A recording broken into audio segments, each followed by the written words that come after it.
en nuestro organismo y enfocados en esas rutas o en esos algoritmos de comunicación específicamente sobre el sistema endocannabinoide. Vamos a ver cómo este sistema endocannabinoide tiene una relación estrecha con enfermedades neurodegenerativas y cómo podemos aprovechar farmacológicamente esta ventana de posibilidades del sistema endocannabinoide para aplicarlo estrictamente en las enfermedades neurodegenerativas. Bien, nos debe de quedar claro que nuestro organismo, al igual que varios sistemas biológicos con los que interactuamos en este planeta, pues tienen mecanismos de comunicación intrínseca que responde a estímulos extrínsecos o responde a estímulos intrínsecos. Nosotros como seres humanos somos capaces de percibir señales como por ejemplo la temperatura. Esas señales de temperatura se perciben a nivel sistémico, se codifican a nivel de sistema nervioso central. A nivel de sistema nervioso central mandará una señal que esa señal viajará a través de una serie de mecanismos en los cuales se podrá percibir cuál será la toma de decisiones versus el estímulo que está recibiendo ese organismo. De tal manera que nosotros podemos ser capaces de responder ante estímulos de dolor, ante estímulos de temperatura, ante estímulos de presión. Podemos responder también nosotros ante estímulos endógenos como la falta de energía o de ATP, y siempre existirán una serie de procesos o de algoritmos que permiten entonces tomar decisiones para que nuestro organismo siempre se encuentre en equilibrio o se encuentre en homeostasis. Claro está que todos estos mecanismos tienen que ser percibidos por una célula, y una célula pues tiene membranas, y esas membranas tienen o poseen proteínas, y esas proteínas, además de darle identidad a cada una de las células, les permite percibir cada uno de estos estímulos.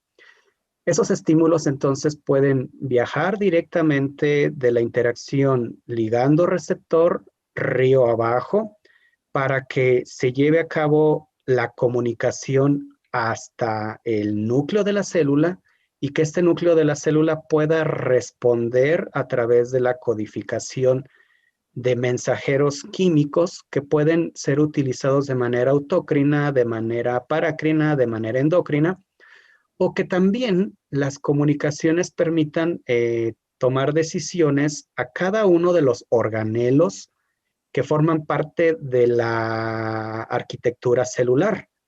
Entonces, si una mitocondria decide no producir tanta energía, esto lo va a percibir perfectamente la célula y tendrá que montar una serie de procesos o mecanismos para contrarrestar ese déficit, por ejemplo, de energía.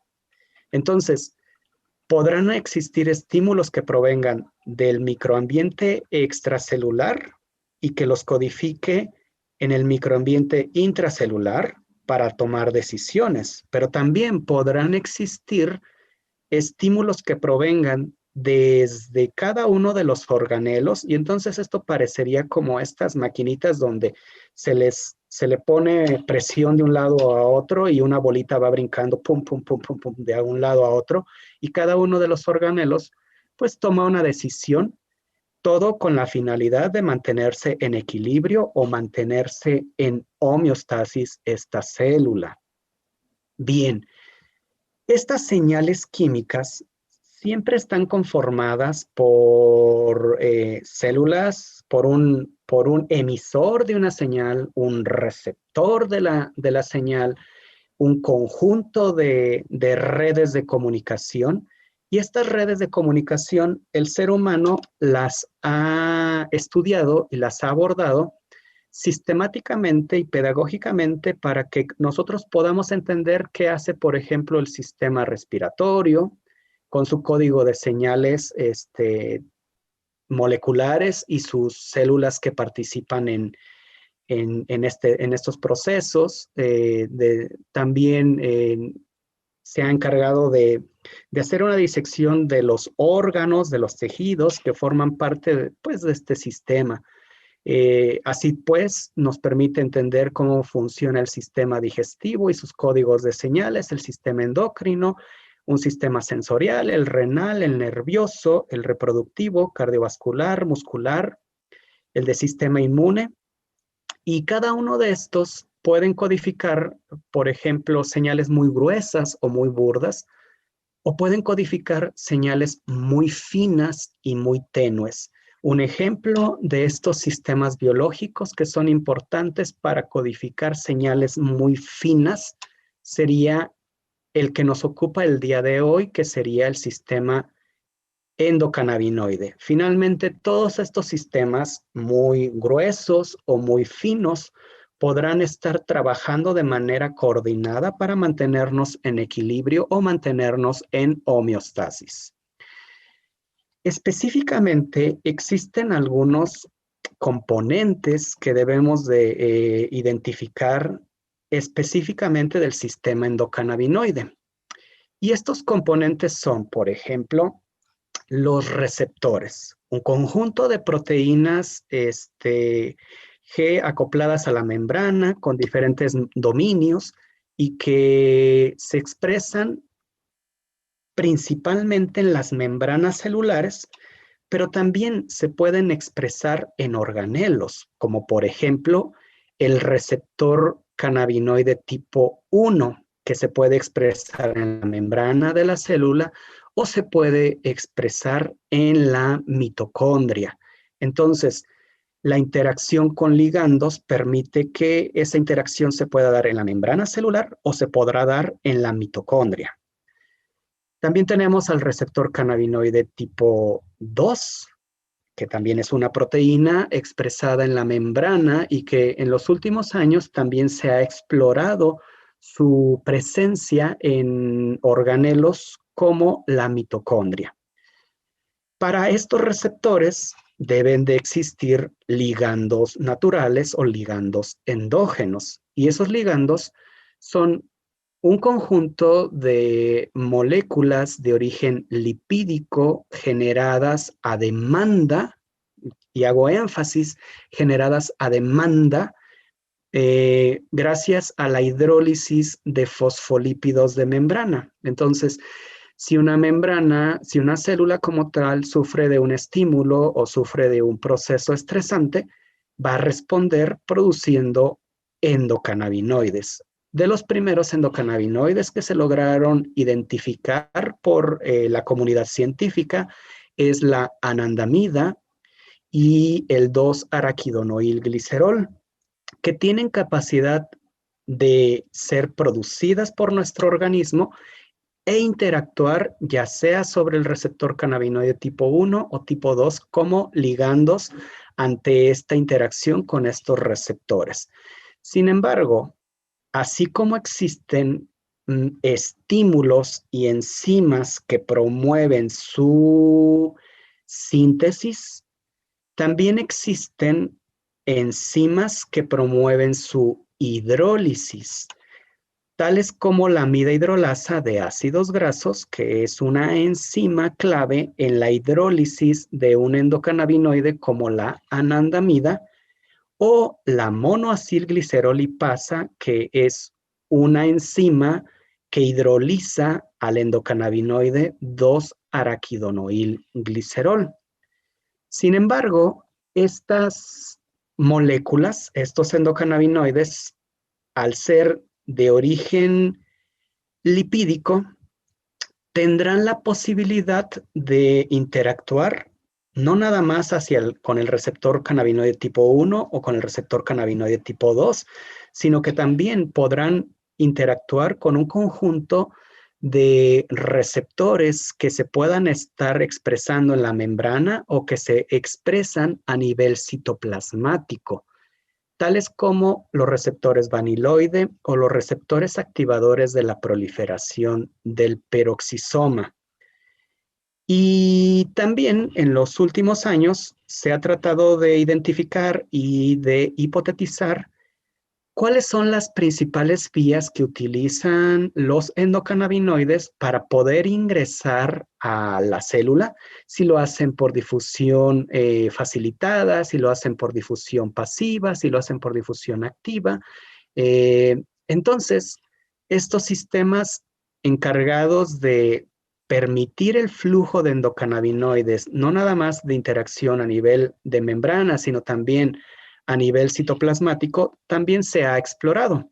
Entonces, el esquema general del sistema endocannabinoide o el rompecabezas que nos ayuda a entender cómo funciona el sistema endocannabinoide son identificación de estímulos, de una serie de estímulos que permiten las modificaciones de membranas celulares, las modificaciones de fosfolípidos para activar enzimas que permiten la síntesis o el anabolismo de los endocannabinoides. Se hidrolizan las membranas, se activan estas enzimas y como consecuencia de esta actividad enzimática se van a producir los endocannabinoides. Estos endocannabinoides, al ser de tipo liposoluble, tendrán que buscar una serie de balsas o una serie de transportadores proteicos, que son principalmente la albúmina, las proteínas del shock térmico, las proteínas unidoras de ácidos grasos, las proteínas unidoras a retinol, por ejemplo, que son mecanismos proteicos no exclusivos para endocannabinoides, sino que también son estas mismas proteínas las que pueden transportar los ácidos grasos como los omega 3 o pueden transportar esteroles u hormonas esteroidales. Y una vez que se utilizan estas balsas, pues van a llevar a los endocannabinoides para que interactúen con sus ligandos. Y aquí entonces los ligandos tendríamos la interacción de estos ligandos con sus receptores, como por ejemplo el receptor cannabinoide tipo 1, el tipo 2, los receptores vaniloides, los receptores activadores de la proliferación del peroxisoma o los receptores acoplados a proteínas G como el GPR55. Claro está que cada uno de estos receptores son capaces de activar cascadas de señalización, factores de transcripción, genes, encendido o represión de genes, codificación de proteínas y que como consecuencia de esto se puedan asociar los efectos benéficos asociados a la interacción de endocannabinoides con sus receptores. Entonces, cada célula constantemente es capaz de remodelar sus membranas. Y esa remodelación de membranas tentativamente permite la liberación a demanda, o sea, la demanda va a ser, me estoy remodelando yo membrana celularmente, me estoy remodelando, pues entonces a demanda voy a producir el endocannabinoide. Si no hay una remodelación de la membrana, entonces va a disminuir esa posibilidad de que se produzca el endocannabinoide.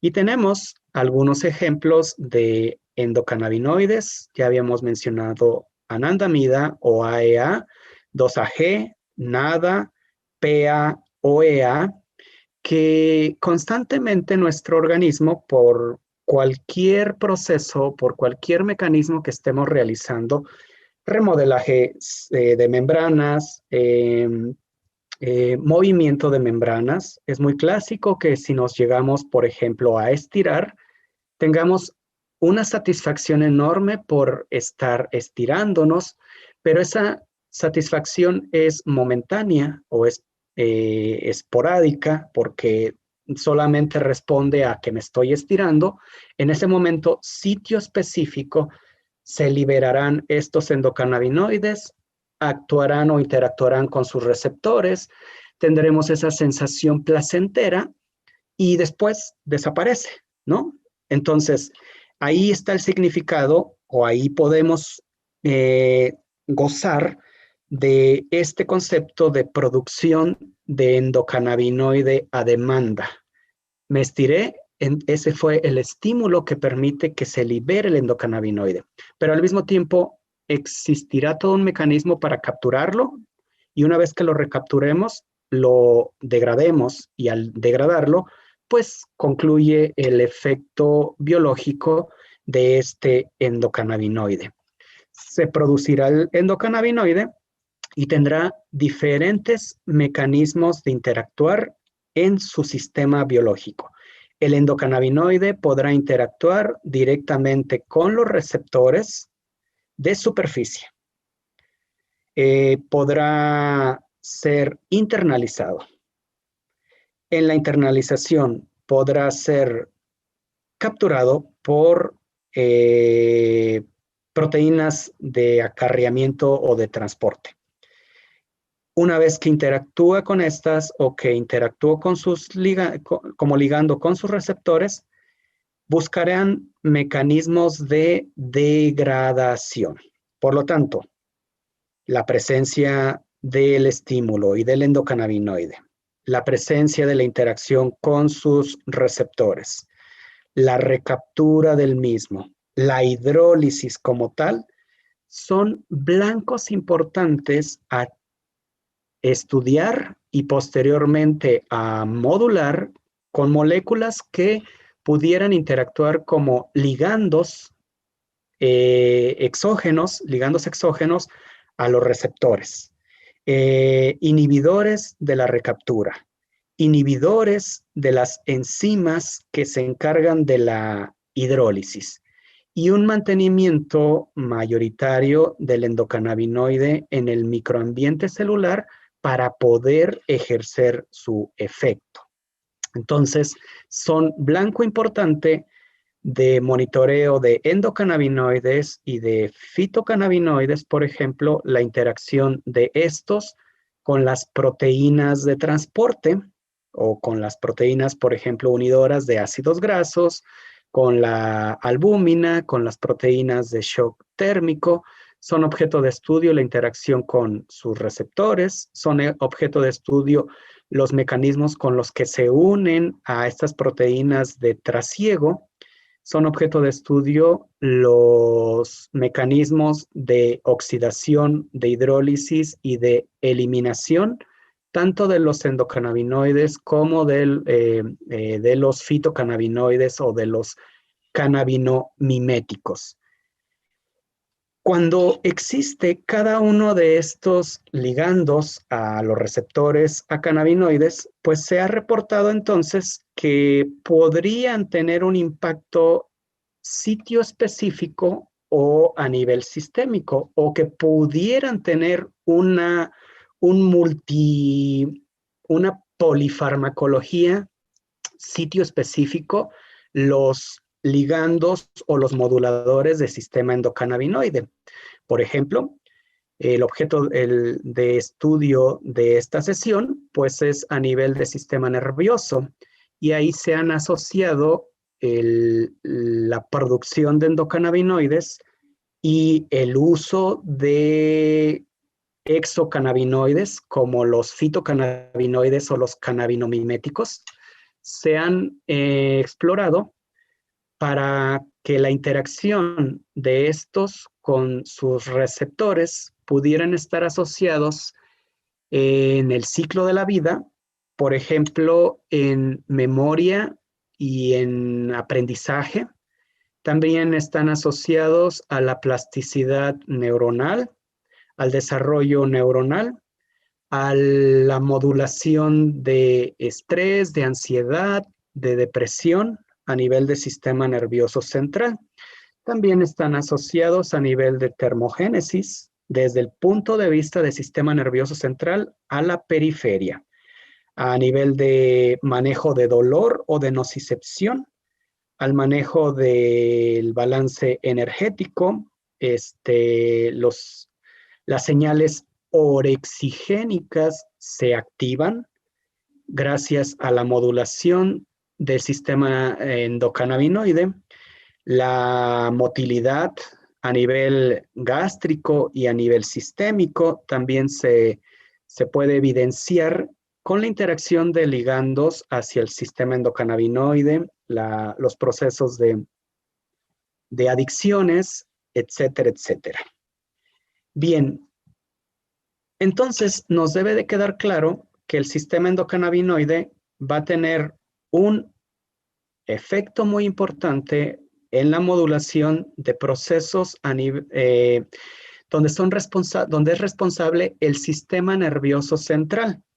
La ventaja de los endocannabinoides producidos a demanda es que también se producen, no nada más a demanda, sino que se producen sitio específico. No se producen en un sitio y tienen un impacto a nivel sistémico, no. Los endocannabinoides, por ejemplo, cuando nosotros estamos estudiando muchísimo, ¿no? Estamos ahí estudia.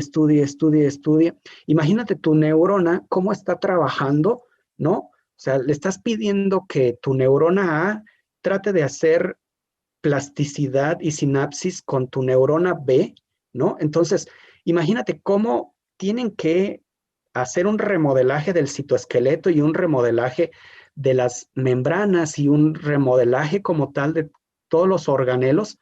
Entonces, imagínate si estudias demasiado, tienes que elevar la expresión de mitocondrias, tienes que incrementar el citoesqueleto, tienes que remodelar membranas. Entonces, una producción constante de endocannabinoides te van a permitir una mejora cognitiva, de memoria y de aprendizaje.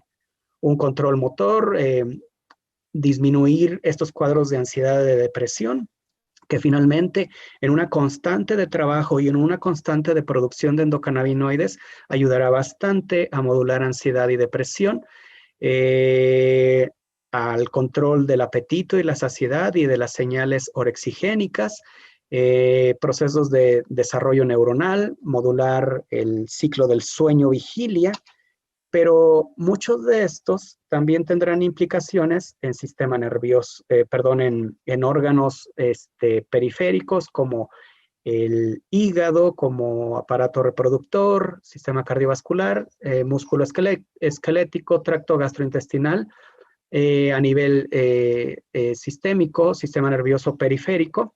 También tiene una implicación, vuelvo a repetir, el hecho de que se trabaje con endocannabinoides son sitio específico, pero el hecho de que se trabajen con cannabinomiméticos o fitocannabinoides, estos se administran principalmente por vía oral, tienen que pasar un proceso de digestión, un proceso o contacto con sistema gastrointestinal, van a tener un proceso de absorción, deben de tener un proceso de biodistribución y se debe de tener una concentración alta para que pueda tener el impacto sitio específico que requieres, porque finalmente todas estas moléculas bañan todo el sistema biológico y si tú estás buscando modular un proceso a nivel del sistema nervioso central, pues no vas a dejar de lado todos los efectos que podrían tener en estos sitios que te estoy aquí enumerando o mencionando. Bien, ¿cuáles son las conductas que permiten que tú estés produciendo endocannabinoides constantemente? ¿O cuáles son las conductas a demanda gentiles, amigables, que permiten que tú produzcas estos endocannabinoides a demanda? Por ejemplo, las estrategias de estiramiento. Por eso todo ser humano o la mayoría de los seres humanos, cuando se levanta o cuando cambia de postura, quiere remodelar sus membranas a través del estiramiento y a través de ese estiramiento vas a estar produciendo endocannabinoides, ¿no? Por eso conductas o ejercicios como estiramiento, como yoga, están asociados mucho a una liberación importante de endocannabinoides, pero estos, como sistema de recompensa, a mediano o a largo plazo se van a producir. Difícilmente, si solamente un día me estiro, voy a poder disfrutar o voy a poder gozar de la interacción del sistema endocannabinoide con estos endocannabinoides que estoy pretendiendo producir. Hay trabajos muy interesantes donde evalúan conductas asociadas, por ejemplo, a la actividad física y ejercicios aeróbicos, estos que nos demandan trabajos de constantes de reproducibilidad y de disciplina y de constancia, dedicación, como son, por ejemplo, andar en bicicleta por varias horas, nadar por varias horas, estar trotando. Se han reportado que, por ejemplo, especies que tienen poco movimiento, naturalmente producen una concentración baja de endocannabinoides y que animales que tienen una mayor movilidad constante, estos tienen una mayor producción de endocannabinoides. Los seres humanos en particular, se ha reportado que por lo menos necesita una media hora de un trabajo constante para que después de esa media hora comience a producirse estos endocannabinoides y con la reproducibilidad de los entrenamientos puedas entrenar también a tu sistema endocannabinoide y como sistema de recompensa, cada que terminas de entrenar, de estar corriendo una hora, por ejemplo, pues vas a tener un efecto fisiológico interesante de los endocannabinoides y que te va a asociar esto a conductas de ansiolíticas, conductas antiestrés, conductas antidepresivas, cambios cognitivos, liberación asociada a factores neurotróficos. Y entonces esto permitirá esto de memoria y aprendizaje que les estaba mencionando, que son modulados por sistema endocannabinoide. Entonces, si tú quieres disfrutar, si tú quieres gozar, el estímulo va a ser trotar. Y ya que estés trotando, pues a la media hora comenzarás a disfrutar. Entre más pases esa frontera, más oportunidad tendrás de tener un tono de endocannabinoides alto y luego llegarás a casa y estarás completamente relajada, relajado, gracias a la producción de estos endocannabinoides y la interacción con sus receptores. Pero así como hay este tipo de conductas, hay otro tipo de conductas que también demandan una remodelación constante de membranas y estas conductas también permiten que se liberen, por ejemplo, endocannabinoides, como por ejemplo los mecanismos asociados con la pérdida del equilibrio por un agente estresor, dependiendo del agente estresor del que estemos hablando, si este es agudo, si es crónico, si es eustrés o si es distrés. Si es una condición normalmente de eustrés, tu tono de endocannabinoides te va a servir de sistema de recompensa.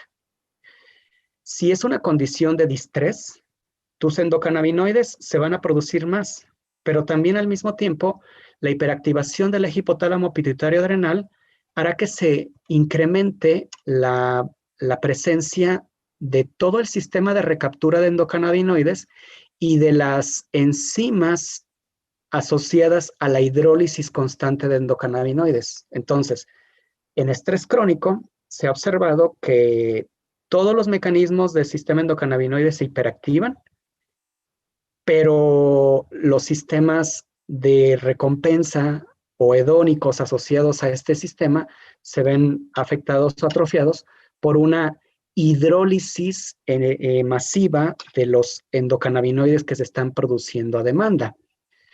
Lo mismo sucede con paradigmas o con enfermedades neurodegenerativas, ya sea donde esté involucrado un proceso propiamente de neurotoxicidad y un proceso de neuroinflamación, en donde la muerte celular conlleva un tono de endocannabinoides mayor, pero ese tono de endocannabinoides va a frenar la activación, por ejemplo, de microglia, y microglia es muy importante en la recuperación de cuerpos apoptóticos, de detritos celulares, pero entonces ahí pone uno en el contexto, eh, si tengo una sobreactivación de la microglia, esta me va a generar una neuroinflamación y la neuroinflamación estará asociado a los procesos de atrofia o de toxicidad, específicamente a nivel del sistema nervioso central, de neurotoxicidad. Pero no nada más son los mecanismos a nivel del sistema nervioso central, sino que también mecanismos a nivel de la periferia está involucrado el sistema endocannabinoide. Y, por ejemplo, paradigmas o mecanismos asociados al manejo, por ejemplo, de la nocicepción, de las condiciones de analgesia o de hiperalgesia o de alodinia, el sistema endocannabinoide también juega un papel trascendental. Y ahí, a nivel periférico, por ejemplo, condiciones como enfermedades como artritis reumatoide, donde hay una destrucción constante de células, hay una producción constante de endocannabinoides, y también ahí hay una degradación constante de los endocannabinoides. Entonces, se pierde toda la comunicación con la interacción de los endocannabinoides versus los receptores y los beneficios que se tienen como el manejo del dolor. De ahí que se buscan estrategias, tanto para sistema nervioso central como periférico, de modular procesos a través del sistema endocannabinoide. Y se hacen uso de diferentes mecanismos como incentivar una mayor biodisponibilidad de los endocannabinoides a través de frenar los mecanismos de recaptura de los mismos, frenar la hiperactivación de las enzimas que promueven su hidrólisis, como la amida hidrolasa de ácidos grasos o la monoacilglicerolipasa. Y cuando todo este sistema está desvirtualizado, entonces la sociedad busca mecanismos de modulación a través de biomoléculas o a través de moléculas que pueden interactuar sobre el sistema endocannabinoide, ya sea a través del uso de fitocannabinoides o a través del uso de cannabinomiméticos que puedan interactuar sobre receptores, sobre enzimas, sobre sistema de recaptura, y de esta manera bloquear todos estos mecanismos que les he estado mencionando. De tal forma que el sistema endocannabinoide en los últimos años se ha explorado para el control, para tratar de mejorar la calidad de vida de pacientes que sufren enfermedades crónico-degenerativas asociadas, por ejemplo, a esclerosis múltiple, a dolor neuropático, a enfermedades del sistema nervioso central y motoras como Parkinson, neurodegenerativas como Alzheimer, en condiciones de infarto, en cuadros epilépticos, esquizofrenia, en daño a nivel de sistema nervioso central por un trauma, etcétera, etcétera. Esa es como la trinchera de modulación del sistema endocannabinoide con el uso propiamente de endocannabinoides y con el uso de fitocannabinoides o cannabinomiméticos. Y a nivel del sistema nervioso central, 3 células son dignas de estar estudiando y estas 3 células van a presentar al sistema endocannabinoide con todos los componentes que les acabo de mencionar. Por lo tanto, la neurona es objeto de estudio tanto el receptor cannabinoide tipo 1, tipo 2, las enzimas, los procesos de neurotoxicidad. Si llega a morir, por ejemplo, esta neurona por alguno de los paradigmas que se asocian a neurotoxicidad, entonces cómo la microglia entra en acción para los procesos de captura de detritos celulares y promover procesos de inflamación. Entonces, cómo el sistema endocannabinoide puede ser utilizado para modular la participación de microglia, pero también si la microglia limpia este espacio de detrito celular, pues el astrocito va a querer cicatrizar o va a querer cubrir ese sitio donde hay un espacio ya vacío. Entonces, Astrocito, neurona, microglia son muy importantes a modular por parte del sistema endocannabinoide con inhibidores de la recaptura, con agonistas, con antagonistas, con inhibidores de las enzimas de hidrólisis, etcétera, etcétera. En este sentido, nosotros hemos explorado algunas cosas asociadas al sistema endocannabinoide, como por ejemplo, la recaptura de endocannabinoides y la biodisponibilidad de estos ante la presencia de algunas moléculas de origen natural, como lo es, por ejemplo, winensina, una molécula presente en la pimienta negra, en la pimienta blanca, en el clavo de olor, por ejemplo, pero más fuertemente en la pimienta, ¿no? Esta N-alquilamida ahora sabemos que es una inhibidora de la recaptura de endocannabinoides, porque tenemos datos en los cuales nos permiten identificar cómo esta molécula, esta winensina, permite que se tenga más biodisponible la anandamida en paradigmas donde se permite la liberación de anandamida y que tiene una alta afinidad a la recaptura de endocannabinoides y una baja afinidad, por ejemplo, a enzimas como la amida hidrolasa de ácidos grasos, que es la que se encarga de hidrolizar a la anandamida. Eso permite, con esta molécula winensina, se permite tener un tono de endocannabinoides mayor y que se genere una farmacología muy similar al uso de ligandos naturales al receptor cannabinoide tipo 1, como lo es delta 9 tetrahidrocannabinol o como lo es WIN. Y cuando usamos este tipo de paradigmas farmacológicos, podemos observar cómo la interacción de ligandos al sistema endocannabinoide, el receptor cannabinoide tipo 1, puede generar catalepsia, hipomotilidad, hipotermia y analgesia. Esos cuatro puntos nos permiten explorar bastante la farmacología del sistema endocannabinoide cuando los ligandos van dirigidos hacia el receptor cannabinoide tipo 1. Y en este caso, el uso de winensina nos permite tener una farmacología muy interesante, muy similar a la modulación del receptor cannabinoide tipo 1, o sea, nos genera hipomotilidad, catalepsia, hipotermia y analgesia.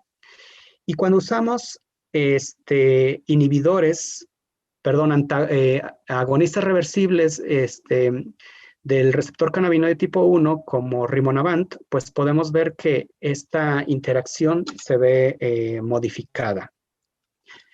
La misma winensina nos permite entender que pueden existir aplicaciones en paradigmas de neuroinflamación, en donde existe también dolor y que entonces la presencia de la winensina puede modificar los mecanismos asociados de dolor utilizando diferentes paradigmas de dolor, como pueden ser dolor agudo o dolor crónico.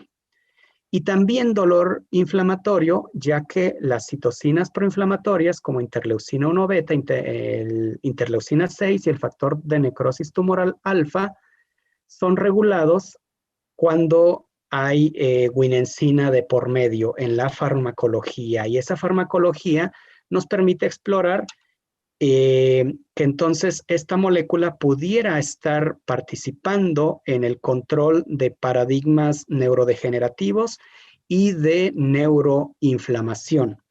Sin embargo, winensina es una molécula que tiene una alta promiscuidad farmacológica a diferentes receptores y a diferentes sistemas de modulación de la célula. No es exclusivo como inhibidor de la recaptura de endocannabinoides. Por lo tanto, en el laboratorio, en el grupo de investigación donde colaboramos, usamos esqueletos muy similares a winensina para tratar de modificar algunas estructuras y hacer más fuerte o más evidente estos mecanismos de recaptura de endocannabinoides. Y fue objeto de investigación un banco de biomoléculas que se modificó una parte de su estructura y que logramos identificar un inhibidor selectivo, fuertemente selectivo a la recaptura de endocannabinoides, como es el BOBI 437, el cual se ha reportado que sabemos ahora que es una biomolécula muy importante para inhibir la recaptura de endocannabinoides. Y esta inhibición en la recaptura de endocannabinoides los hace más biodisponibles, y al hacerlos más biodisponibles podemos disfrutar más de los beneficios de las biomoléculas producidas a demanda, ¿no? Estos endocannabinoides producidos a demanda en un contexto de inflamación nos permite nos permite que se incrementen los endocannabinoides. Tengo el inhibidor. Ese inhibidor permitirá que el endocannabinoide más tiempo pueda interactuar con los receptores, no se hidrolice tan rápido, y su farmacología de analgesia o de modulación del dolor, de hipotermia, de catalepsia, pueda estar más evidenciado. Y entonces esta molécula la llevamos ya a explorar paradigmas de farmacocinética y farmacodinamia, y que en esto podamos ver en cuánto tiempo se encuentra el endocannabinoide y en cuánto tiempo se encuentra la anandamida disponible por ejemplo, en sistema nervioso central, y a nivel periférico, cómo se puede mejorar los procesos de dolor en presencia de este inhibidor de la recaptura. Se pone un estímulo doloroso, y ese estímulo doloroso en presencia de esta biomolécula, de este BOBI 437, de esta molécula sintética, perdón, puede mejorar bastante los mecanismos de tolerancia al dolor. Y curiosamente, no genera hipotermia, no genera catalepsia, no genera hipomotilidad, pero sí es selectivo al proceso de analgesia. Entonces, cuando yo tengo un proceso de dolor, hay ocasiones que consumimos un analgésico, pero ese analgésico también nos modifica los mecanismos de supervivencia y de control de nuestro día a día. Y si tenemos un analgésico como tal dirigido a sistema endocannabinoide, pero que no genere hipotermia o catalepsia o hipomotilidad, pues eso es excelente, ¿no? Y tanto en condiciones de dolor agudo como de dolor crónico, la presencia de este inhibidor de la recaptura permite tener más controlados los mecanismos de dolor. Entonces la analgesia está presente.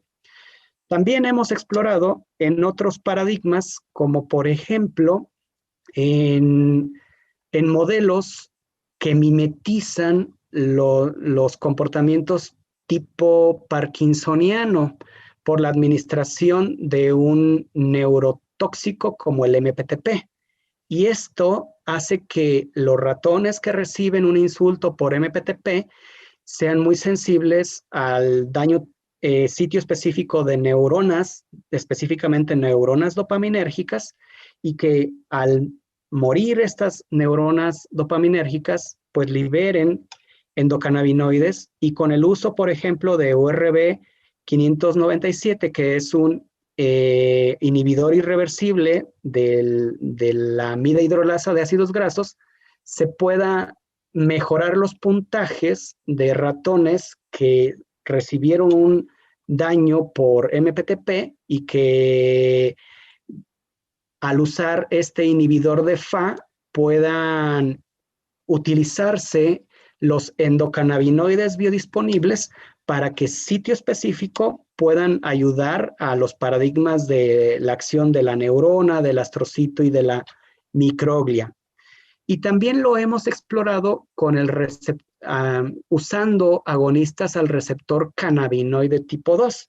Generalmente se dice que el receptor cannabinoide tipo 1 se encuentra muy enfocado a nivel de sistema nervioso central, a nivel de neuronas, y que el receptor cannabinoide tipo 2 es más en la periferia.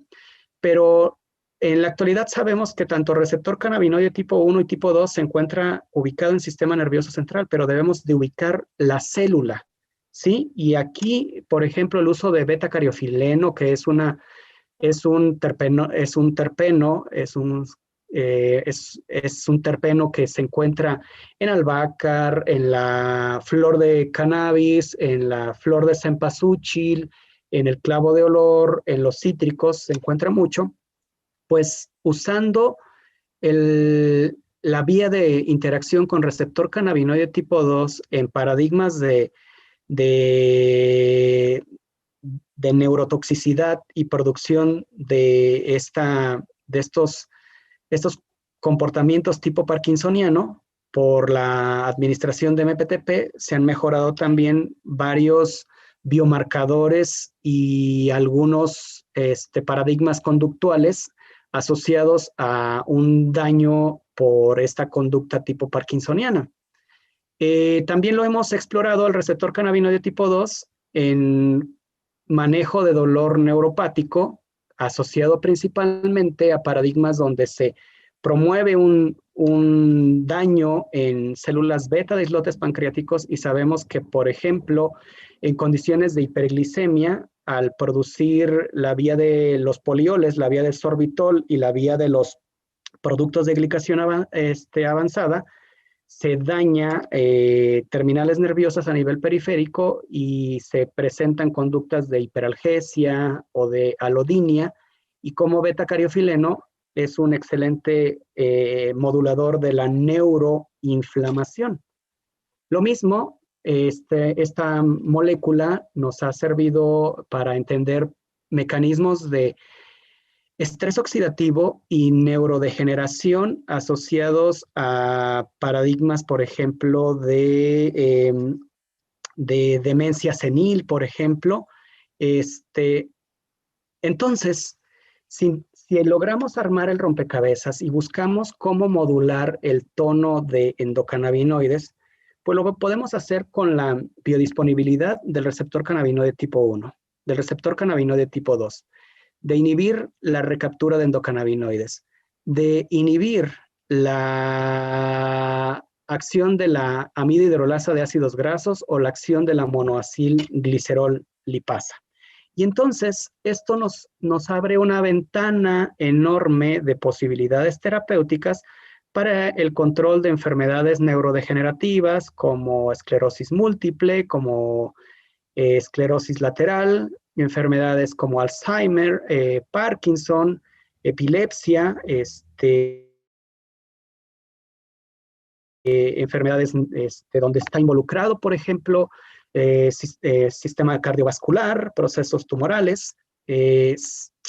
Hoy en día, un estudiante de doctorado, Malaquías, está explorando con desórdenes de estrés postraumático, problemas de ansiedad, por ejemplo. Entonces, la modulación sitio específico, no sistémica, sitio específico, abre una ventana enorme de posibilidades farmacológicas para que esta farmacología pues vaya dirigida nada más al sistema nervioso central y que no tengamos que bañar un sistema biológico con una molécula a nivel sistémico si tenemos esa posibilidad de llevarlo a nivel del sistema nervioso central. Entonces, algunas conclusiones compartidas de esta charla del día de hoy, pues, y que me gustaría que se llevaran ustedes como reflexión, es que los endocannabinoides les debe de quedar claro que son producidos a demanda. En el microambiente de neurodegeneración se van a generar constantemente estos endocannabinoides. Los mecanismos de recaptura hacen menos biodisponible a los endocannabinoides, por eso se vuelve un blanco importante las moléculas que inhiban la recaptura de endocannabinoides, de incrementar su biodisponibilidad y por lo tanto esa biodisponibilidad aumente la interacción con los receptores. Y esos receptores que tanto CB1 como CB2, como TRPVs, como PPRs, proteínas acopladas a proteínas G, como el 55, ayudará a mejorar los paradigmas asociados a enfermedades neurodegenerativas.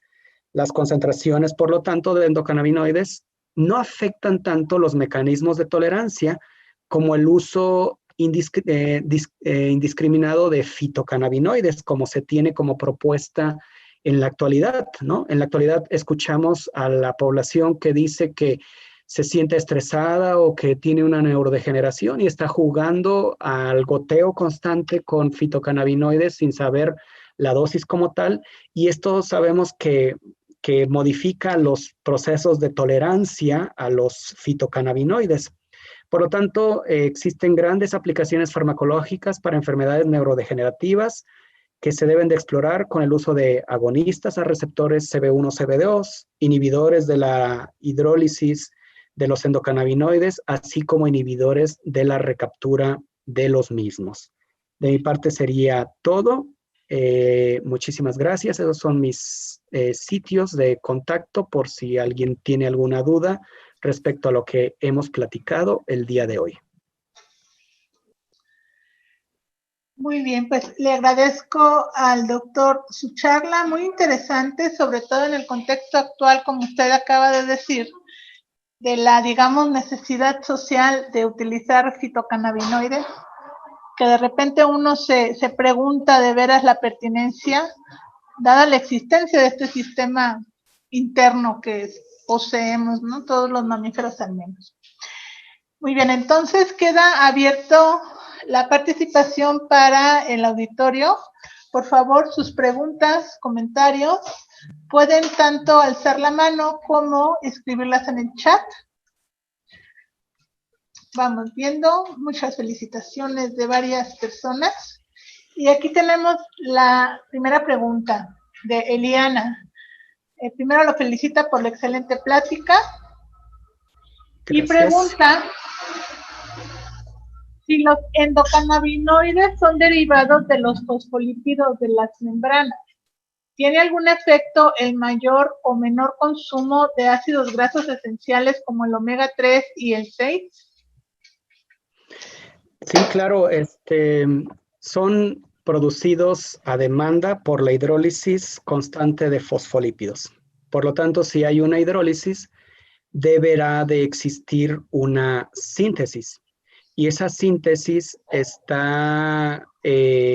depende y está garantizada por la presencia de los omega 3 y de los omega 6. Entonces, una ingesta constante de omega 3 permitirá una mejor resíntesis de lo que serían los fosfolípidos. Y de hecho hay protocolos donde hacen una combinación de omega 3, omega 6 para evaluar la constante en la producción de los endocannabinoides y ante los estímulos que promuevan su liberación, estar monitoreando cómo se producen estos fitocannabinoides y se llegan a producir de una mejor manera. Ok, gracias. ¿Alguna otra pregunta? Pues mientras se animan, yo voy a hacer un par de preguntas. En su presentación usted comentaba ciertas condiciones en las cuales este sistema de endocannabinoides parecía participar activamente, por ejemplo, en cuestiones relacionadas con ansiedades, depresiones, adicción, etcétera, etcétera. Me llama la atención porque todas ellas son condiciones típicamente asociadas a la neurotransmisión de dopamina. Entonces, yo quisiera saber si existe algún cruce entre el sistema endocannabinoides y el sistema dopaminérgico, sobre todo para modular este tipo de situaciones. Sí, de hecho, por ejemplo, de hecho también con el glutamatérgico, por ejemplo, en la excitabilidad, ¿no? Se recibe el estímulo, se produce el glutamato, se incrementa la producción del endocannabinoide y este tendría que unirse con su receptor y entonces esto permitiría que las vesículas de dopamina, dopaminérgicas, se excretaran. De hecho, es parte de los mecanismos asociados precisamente al control de los procesos de ansiedad, ¿no? Y algunas personas que, por ejemplo, ponemos en la balanza, yo les ponía el ejemplo ahí de hacer ejercicio, ¿no? Pues hacer ejercicio te va a aumentar la producción de dopamina. Y, Así es. y el consumo de marihuana, de cannabis, del delta 9 tetrahidrocannabinol, aumenta también la producción de dopamina. Entonces, Así alguien que es. está muy estresado, puedes poner en la balanza, voy a correr 1 hora o me fumo un churro de cannabis, ¿no? Y entonces algunos en la balanza dicen, pues mejor lo fumo porque ir a correr 1 hora, pues, Qué o flojera. sea, qué flojera, ¿no? Entonces sí, sí es como parte de la recompensa inicial, el incrementar la dopamina. Y en ese sentido va mi siguiente pregunta, porque precisamente usted comentaba pues que estos endocannabinoides se pueden producir en respuesta al ejercicio y eso pues sería una cuestión placentera para algunas personas, digamos. Sin embargo, hay otras actividades que no necesariamente implican ejercicio físico activo y que también son igualmente recompensantes. ¿Ahí no estarían participando los endocannabinoides?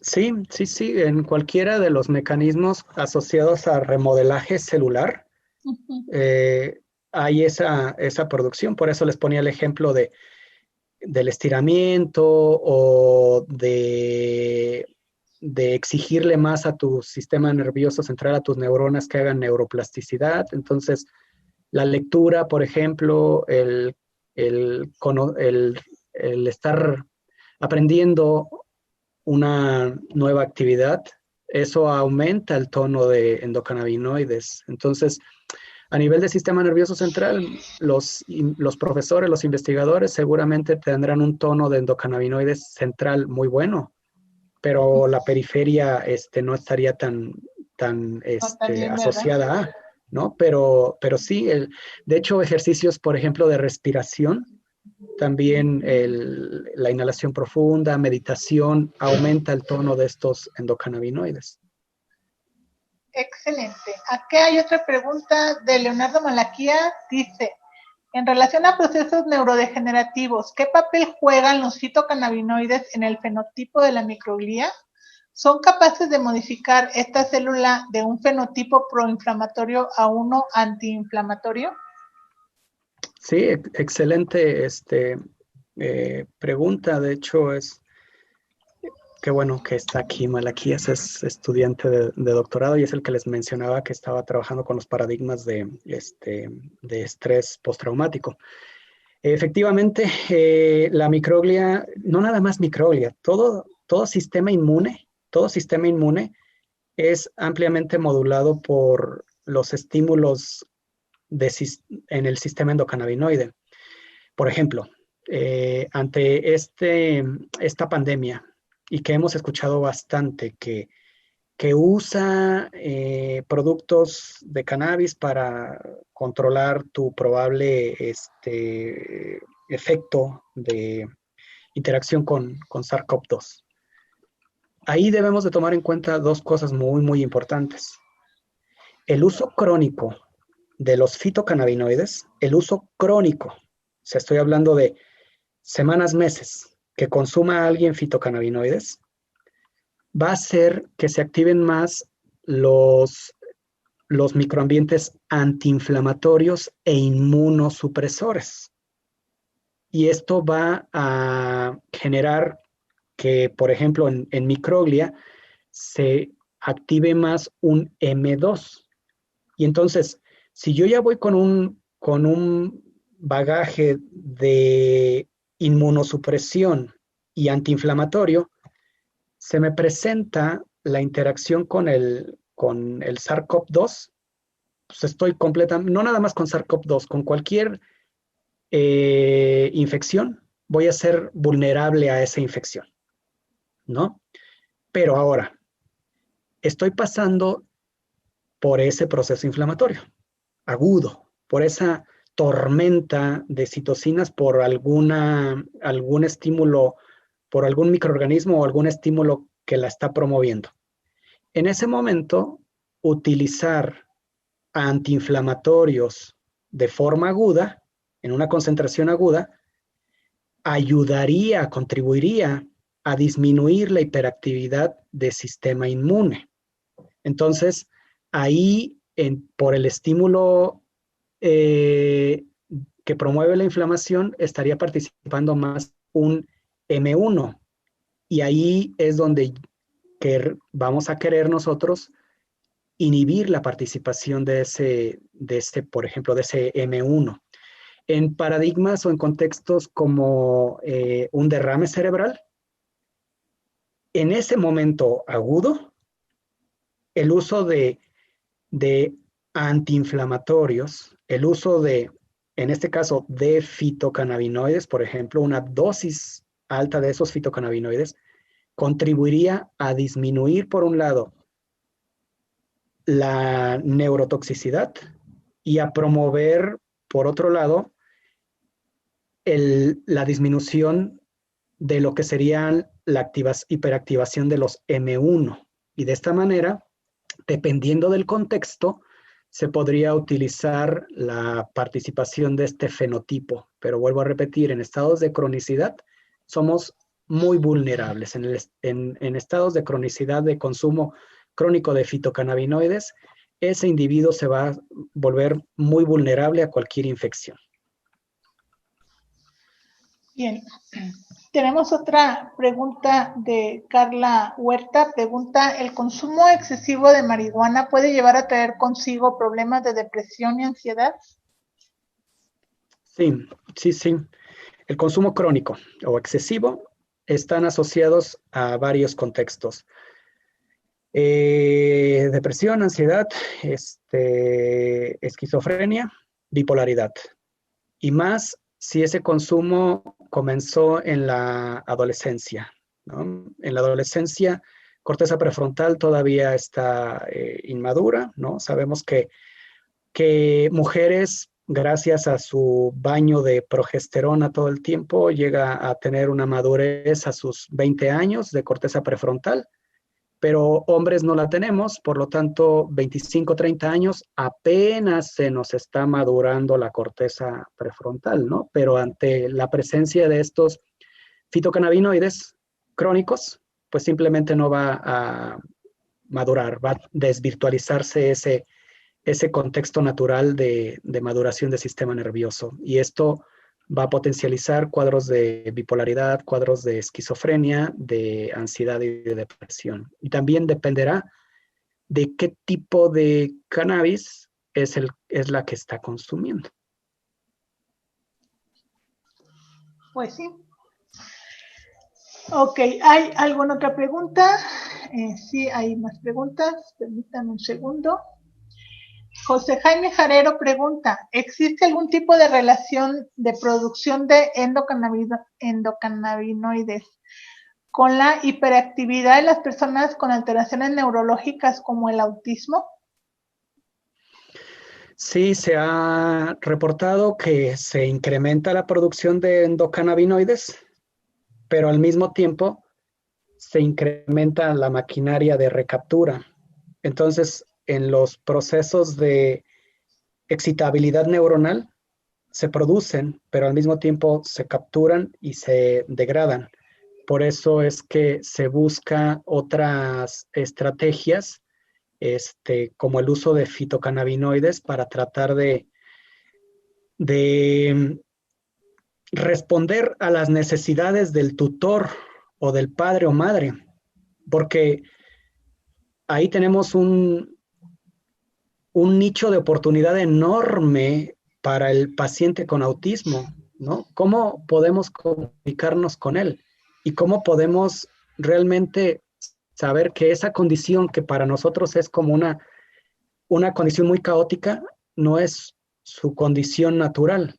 Y que cuando se consumen los fitocannabinoides, cuando les damos a consumir los fitocannabinoides, el paciente con autismo va a responder a los requerimientos del tutor o de la madre o padre, no va a responder a los requerimientos del mismo paciente, porque él no nos sabe decir, no nos va a decir, gracias por darme mi dosis de fitocannabinoides, ¿no? O sea, nosotros vamos a decir, oh, gracias, ya se controló, pero no,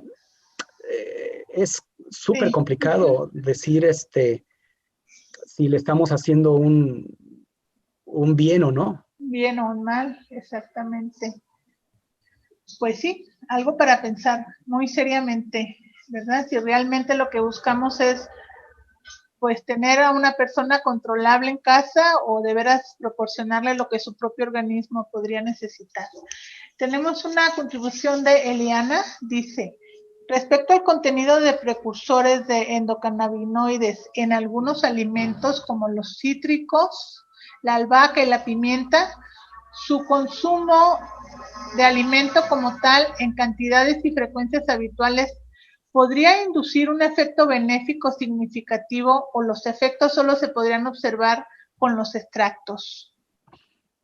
Bueno, recalcar que nuestro organismo y el de la célula es la que produce el endocannabinoide a demanda. A través de los alimentos, nosotros podemos consumir biomoléculas que modulen al sistema endocannabinoide, teniendo, por ejemplo, la presencia de albácar, de cítricos, de clavo de olor, de pimienta. Podríamos modular al sistema endocannabinoide, ya sea a través del receptor cannabinoide tipo 2 o a través de los inhibidores de la recaptura de endocannabinoides. Y una sola dosis no nos va a generar el efecto. Será una recurrencia en el consumo de los mismos los que permitirán tener una sumatoria de... O sea, no es, por ejemplo, que voy a consumir el chocolate negro, el chocolate amargo y en 5 minutos voy a tener el incremento de anandamida. No, es pues, la recurrencia con la que nosotros disfrutemos de estos alimentos, más el estilo de vida. Si tengo una buena calidad del ciclo del sueño vigilia, si tengo una buena actividad física, si tengo una excelente hobby de lectura recreativa, entonces toda esa sumatoria de eventos permitirán que los agonistas al receptor cannabinoide tipo 2 obtenidos de la dieta o los inhibidores de la recaptura obtenidos de la dieta van a sumar y vamos a tener como efectos más claros. No es lo mismo, pongo el ejemplo de todos los días consumo omega 3, pero no incentivo el remodelaje de membranas. Entonces, esos omega 3 que estoy consumiendo, pues, simplemente les estaré tirando a la basura. Como el que hace ejercicio, no es lo mismo que él quiera consumir L-carnitina si no tiene mitocondrias, ¿no?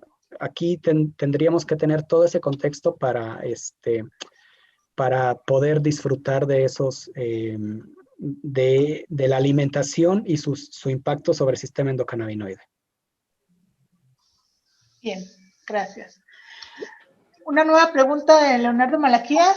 Dice, si se dan alteraciones en la función del sistema endocannabinoide por consumo crónico de marihuana, ¿cuál sería la ventana o tiempo de recuperación para lograr la homeostasis de este sistema una vez suspendido el consumo? Bueno, los fitocannabinoides se almacenan principalmente en tejido adiposo.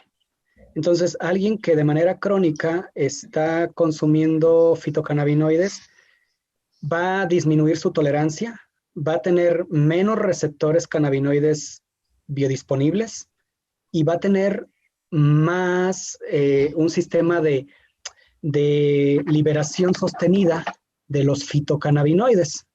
Entonces, la recomendación es que, por ejemplo, en el caso de individuos que tienen un problema crónico degenerativo, en este caso, lo que se recomienda es, ok, consume el fitocannabinoide, pero por ejemplo, consúmelo un mes o 20 días, que es como la ventana, y después tendrías que dejar de consumirlo 30 días. 20 días, 30 días, 20 días, 30 días.